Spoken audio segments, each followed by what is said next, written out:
Hello दोस्तों, मैं doctor Krishna Chaturvedi. आज मैं आपको हिंदी लिखना सिखाऊंगी, मतलब शुद्ध उच्चारण करना, शुद्ध लिखना। कि थोड़ी छोटी सी गलती से हिंदी के जो शब्द होते हैं वो गलत माने जाते हैं।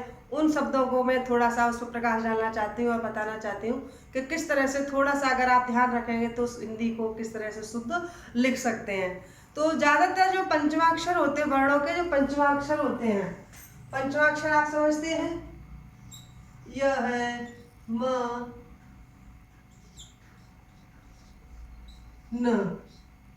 तो इनमें जो गलतियां करते हैं बच्चे, इनमें जो बच्चे में सभी की आदतों में आ गया है कि शुद्ध हिंदी न लिखना, अनुस्वार लगा देना, कि हमारा कहाँ अनुस्वार लगता है और हमें कहाँ पर आपका पंचमाक्षर का प्रयोग करना पड़ता है। जैसे हम आपका क वर्ग से ही चलते हैं, क वर्ग का आपका पंचमाक्षर होगा अंगा, ठीक है। तो जैसे अब का है क, च, ट, त, प।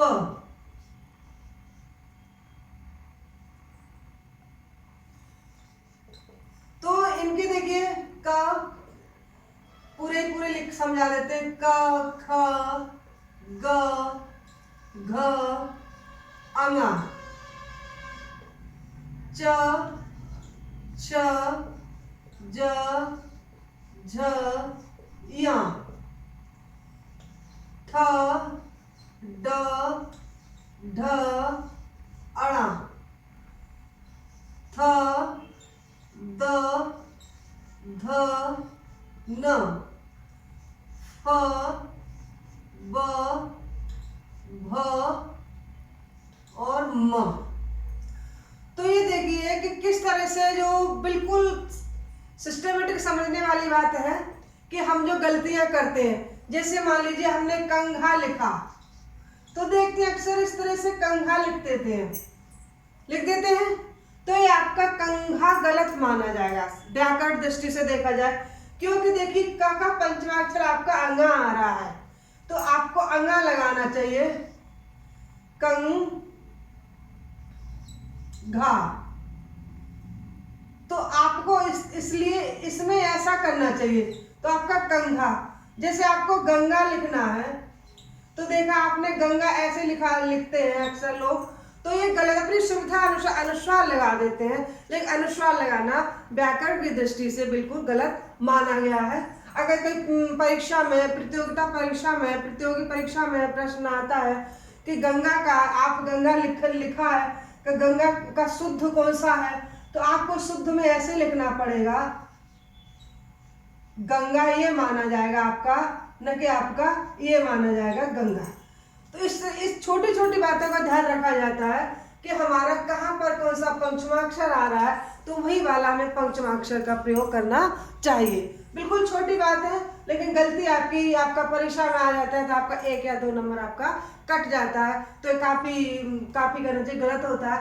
मान लीजिए च वर्ग में आपका पंचमाक्षर या, तो ज्यादातर प्रश्न आता है चंचल,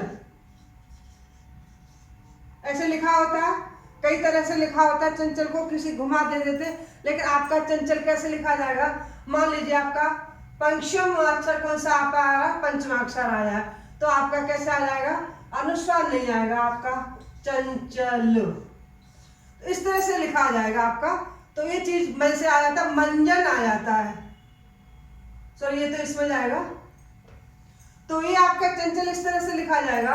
आपका ट वर्ग में आ जाता है, जैसे ठंडा लिखते हैं, तो ऐसे ठंडा न लिख के आपका ठंडा लिखा जाएगा, क्योंकि आपका पंचमाक्षर अड़ा आ रहा है, तो ठंडा है, डंडा है, इस तरह से आपका लिखा जाएगा, अनुस्वार की जगह आपका अड़ा का ही प्रयोग होगा। फिर त वर्ग से देखिए, मान लीजिए दंत ही लिखते हैं, तो आपका ये दंत गलत माना जाएगा, क्योंकि आपका पंचमाक्षर ना है, तो आपका दंत इस तरह से लिखा जाएगा।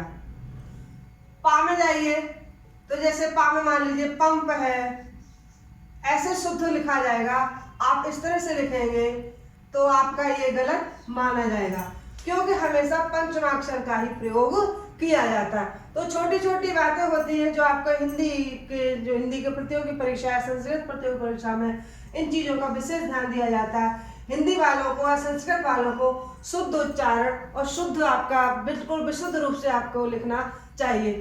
एक और छोटी छोटी बिल्कुल छोटी बात है, जैसे आपका छोटे ऊ की जो मात्रा लगती है उसमें भी कंफ्यूजन हो जाता है बच्चे को। जैसे ये है और आपका ये है, तो इन दोनों में कंफ्यूजन होता है कि छोटे ऊ की मात्रा कौन सी है और बड़े ऊ की मात्रा कौन सी है। तो आपका जैसे रुपया लिखा जाता है तो ये आपके बोलने से पता पड़ रहा है रुपया, और जैसे आप रूप लिखोगे रूप तो आपका ये बड़ा माना जाएगा, तो ये वाले ऊ की मात्रा आपकी बड़ी मानी जाएगी और ये वाली ऊ की मात्रा छोटी मानी जाएगी, ह्रस्व की मानी जाएगी। तो ये छोटी छोटी बातें होती हैं जो आपके बहुत ही बड़े काम आने वाली हैं। अगर आपको और भी कोई समझ में नहीं आ रहा है तो हमें कमेंट करके बताएं। नमस्ते जी।